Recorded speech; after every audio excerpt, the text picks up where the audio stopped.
Well, hello guys, welcome back. So I wanted to talk to you about theistic, satanic vegetarianism. You heard that right. And we're going to use the Satan cards to do this. These are the cards that a certain person made, and they decided after decades of selling these cards and all these certifications and everything to people that these cards were from Satan. So, and then, other people were saying, well, yeah, that's because you were too much in the light and you were worshiping the messengers, blah, blah, blah. But, to get one from Lucifer, light pack, one from Satan, dark pack, because I said, guys, do you want to use your cards? I asked them what they thought of the vegetarianism, what they thought about it, because, I'm having, some challenges with Odin, and I had a moment today where, I went out on my porch and I could smell burgers. First time I smelled a burger in months, must have been the wind. And it was like, oh, that smells good. But, I was cooking killer food, but still, yeah, it smelled good. So I asked them what they thought. This was Lucifer's answer, very in keeping with Lucifer's energy, the windfall of abundance. An increase in abundance is arriving in many different forms, some of them unexpected. Be open to receiving and know that this abundance comes to you to support your life purpose, health, and charitable work. Look at the beautiful star for Lucifer on the back. Look at the. That wasn't what she meant, but that's what we're taking out. Look, who is that? That is Oski. So it's definitely Lucifer, because Lucifer with me is very much about the heart and about feeling. He would love vegetarianism. He's like, yes, yay, hey. And I'm actually doing pescatarianism, but which means I eat fish. But he's like, yay, yay, and eggs and cheese, so you could add lacto-ovo if you want to get super technical. And I got it from Satan, and this is very much in keeping with Satan's energy. Ground yourself. So, it's basically saying it's great to do this, and look at all the butterflies. So that's definitely, like, he likes to use stuff that's around in all the beautiful flowers. And we've been talking about flowers lately, and it was like, this is spot on. This is definitely him answering.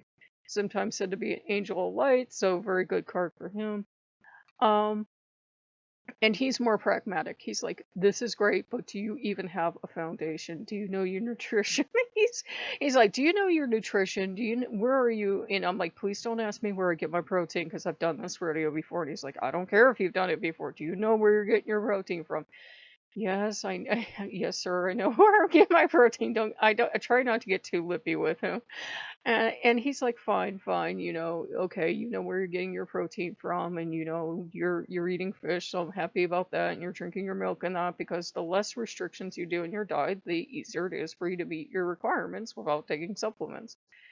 And what Asmodeus is doing is seeing how many things he can push across the table for my benefit, and to make this easier, to make it last for a lifetime. Odin's okay. He's chill with marshmallows. What a lot of some vegetarians will do, not all, is if it is a secondary product, they will include it in their vegetarianism. It doesn't mean they eat it every day. It doesn't mean they're like mainlining it, but gelatin, there aren't gelatin cows. We don't raise cows specifically for gelatin. We do not. So it's a secondary product that would end up in a landfill if it wasn't used. Same thing for beef marrow, same thing for chicken powder, whatever that crap is. That's in a lot of chicken stuff that actually has no animal in it at all. Or like a product that has beef fat. We don't raise cows just for the beef, for the fat rather. Even cows that are known for their marbling and stuff, we don't raise them for that fat specifically, per se, we don't. And so if it's a secondary product that you wouldn't raise the animal for, like fat, how comfortable is Odin with that? This doesn't mean I eat it 8 times a day, but they're pointing out logically we have a lot of backup noodle rations that, have chicken powder, whatever that crap is, or, I'm not even sure. It's probably not healthy for you. Or chicken fat, or, Michael had been here a month or so ago before Odin decided he was vegetarian, and, he'd had me get some noodles that, they're supposed to be beef noodles. They have beef fat in them. I'm like, that's not even beef. That's a part of the beef that people throw away. Michael didn't care they were beef noodles. And Asmodeus is pushing this across the table, and he's saying, I know you wouldn't consider this vegetarian, but strictly speaking, they didn't kill that, they didn't kill that cow just for the fat. They're not asking me to give up my ideals. They're not saying every vegetarian should run out and do this, but they're like, to be practical, because of the way the supply chain is, because of the way everything else is. You have this food in the house. You have this food in the house. If she occasionally wants it, we think you should, allow her to have it occasionally and still, be of a mindset that she's a vegetarian, pescatarian, whatever. And because they put you first. They put you first, and they don't like a lot of waste. They would rather you eat stuff you have in your house. And then they kind of ring around the rosy. A lot of people play is they decide to go vegetarian, but they have meat in the house. And then what do? They don't have the time or the ability to take it to a shelter. They can't give it to a donation place. What the heck do they do with it? If they put it outside, there might be ordinances against that. It's a shame to throw it all out. What the heck do you do? But you're a vegetarian now. You can't eat it. And so, they're talking about stuff like that too, because we have a couple beef logs in that. And, Saint was like, well, if you were really determined, I could make a bunch of cats show up and they could eat this stuff, but I think you maybe need to sit down with Asmodeus and think this through. And Asmodeus's plan is like, look, if you have a bad health day where you're not looking too good, I don't care how vegetarian you want to be. We're opening up a can of chicken or you're having beef or something, and I'm not going to hear anything from you. He said, if you want to be able to do this long term, you have to listen to me. That's what I'm getting from Asmodeus. He's like, you have to listen to me. If you want to do this long term, if you look sick, even a little sick, I'm making you eat it. I don't care if I have to sit on you. I don't care if you're crying about the fate of the chicken. You're going to eat it.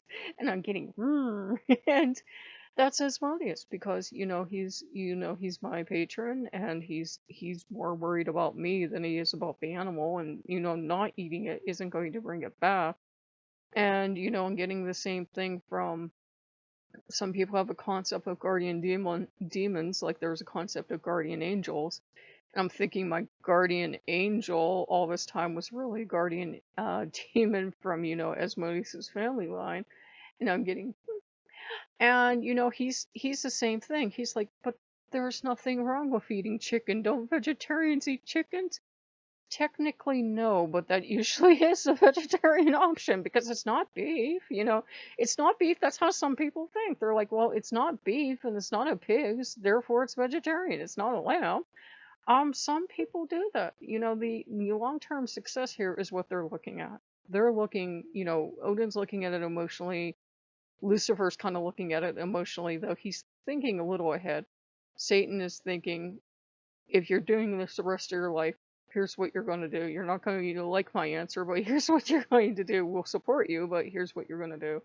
Same thing I'm getting from Asmodeus, same thing I'm getting from my guardian demon, I suppose, of, you're not going to like our answer, but here it is. You can call yourself vegetarian, you can call yourself pescatarian, but if you need to eat chicken or beef or turkey or whatever the heck else you can get your paws on if you're sick, and starting to wind down as you did on veganism and as you can do on vegetarianism if you don't keep including your fish and milk and stuff, then we're going to step in, and if we have to sit on you, you're going to eat this, which is a sensible way of doing it because you're still cutting down the vast majority of your meat eating. You're leaving the possibility open without any guilt because if you have to do it to survive, you have to do it to survive and be healthy. And you can still be, it takes the one-upmanship of humans out of the way. Like humans like to run around after each other, and like if somebody claims to be vegan, they can't wait to see them eating a burger, right? Haha, caught you.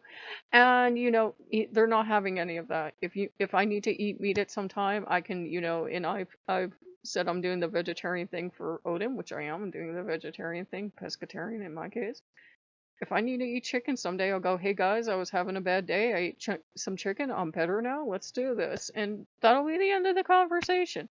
So that is what theistic satanic vegetarianism looks like. Some people can run like a top on just vegetables. Some people could go be the dreaded V Lord. I can't. I never could. Even today, I was doing dreaded B word all day, and I started not feel too good by the afternoon. And Odin's like, I know chocolate has some milk in it, come here.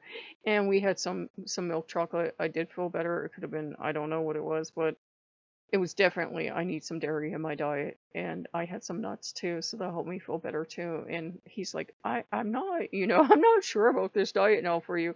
And even he's like, yeah, I seem to remember that vegetarians are allowed one chicken every so often. Not to shock vegetarians, and that's not true vegetarianism to be sure, but they're like, if that's what it takes to sustain it, if that's what it takes to sustain being a vegetarian for the rest of your life, they would rather you do that than to just give up and go eat meat like every meal, you know? So, might not be something that would make some vegetarians happy, but they're like, we know you will give up and then you'll overeat. You'll be eating like 3 animals every meal. We don't want that either because that's not good for your health. So, you guys like what you see? Like, comment, subscribe, and we'll see you later. Bye bye.